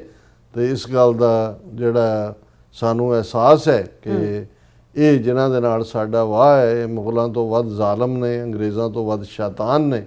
ਪਰ ਸਾਡਾ ਵੀ ਇਹ ਰਿਜ਼ੋਲਵ ਹੈ ਕਿ ਰਾਜ ਕਰੇ ਹੈ, ਇੱਕ ਹੈ ਲੜ ਮਰੇ ਹੈ, ਕਿ ਜਦੋਂ ਤੱਕ ਦਰਿਆਏ ਜਮਨਾ ਤੋਂ ਵਾਘਾ ਤੱਕ ਇੰਡੀਪੈਂਡੈਂਟ ਸੋਵਰਨ ਨੇਸ਼ਨ ਖਾਲਿਸਤਾਨ ਜਿਹੜਾ ਇੰਡੀਅਨ ਜੈਕ ਬੂਟ ਥੱਲੇ ਹੈ, ਉਹਨੂੰ ਅਸੀਂ ਲਿਬਰੇਟ ਨਹੀਂ ਕਰਵਾ ਲੈਂਦੇ, ਅਸੀਂ ਚੈਨ ਨਾਲ ਨਹੀਂ ਬੈਠਾ। ਜੀ ਡਾਕਟਰ ਸਾਹਿਬ, ਤੁਹਾਡਾ ਬਹੁਤ ਬਹੁਤ ਧੰਨਵਾਦ। ਸੋ ਇੱਥੇ ਲੈਣੇ ਬ੍ਰੇਕ, ਔਰ ਬ੍ਰੇਕ ਜਾਣ ਤੋਂ ਪਹਿਲਾਂ ਅਸੀਂ ਪ੍ਰਦਰਸ਼ਕਾਂ ਤੇ ਸਰੋਤਿਆਂ ਨੂੰ ਅਪੀਲ ਤੇ ਬੇਨਤੀ ਕਰਦੀ ਵਿਊਅਰਸ, ਜਿਸ ਤਰ੍ਹਾਂ ਤੁਸੀਂ ਜਾਣਦੇ ਹੋ ਕਿ ਟੀਵੀ 84 ਇੱਕ ਪੰਥਕ ਚੈਨਲ ਹੈ। ਟੀਵੀ 84 ਦੀ ਚੜ੍ਹਦੀ ਕਲਾ ਲਈ ਵੱਧ ਤੋਂ ਵੱਧ ਡੋਨੇਟ ਕਰੋ। ਡੋਨੇਟ ਕਰਨ ਲਈ ਸਾਡੀ ਵੈਬਸਾਈਟ tv84.tv ਤੇ ਜਾ ਕੇ ਪੇਪਲ ਦੀ ਵਰਤੋਂ ਕਰਕੇ 1 ਟਾਈਮ ਡੋਨੇਟ ਕਰ ਸਕਦੇ ਹੋ, ਮੰਥਲੀ ਡੋਨੇਟ ਵੀ ਕਰ ਸਕਦੇ ਹੋ। ਤੁਸੀਂ ਟੀਵੀ 84 ਦੇ ਨਾਮ ਤੇ ਚੈੱਕ ਬਣਾ ਕੇ ਸਾਨੂੰ ਮੇਲ ਵੀ ਕਰ ਸਕਦੇ ਹੋ ਸਾਡੇ ਇਸ ਪਤੇ ਤੇ 36-01 37th Avenue, Long Island City, New York 11101 USA, ਜਾਂ ਫਿਰ ਤੁਸੀਂ ਸਾਨੂੰ ਫੋਨ ਰਾਹੀਂ ਵੀ ਸੰਪਰਕ ਕਰ ਸਕਦੇ ਹੋ 516661911984। ਤੁਸੀਂ ਸਾਨੂੰ ਈਮੇਲ ਵੀ ਕਰ ਸਕਦੇ ਹੋ info@tv84.tv ਤੇ। ਅਸੀਂ ਤੁਹਾਡੇ ਤਹਿ ਦਿਲ ਤੋਂ ਸ਼ੁਕਰਗੁਜ਼ਾਰ ਹੋਵਾਂਗੇ। ਸੋ ਇੱਥੇ ਲੈਣੇ ਬ੍ਰੇਕ ਵਿਊਅਰਸ, ਤੁਸੀਂ ਸਾਨੂੰ ਇਸੇ ਤਰ੍ਹਾਂ ਬਣੇ ਰਹਿਣਾ। ਮਿਲਦੇ ਹਾਂ ਆਫਟਰ ਦਿਸ ਸ਼ਾਰਟ ਬ੍ਰੇਕ।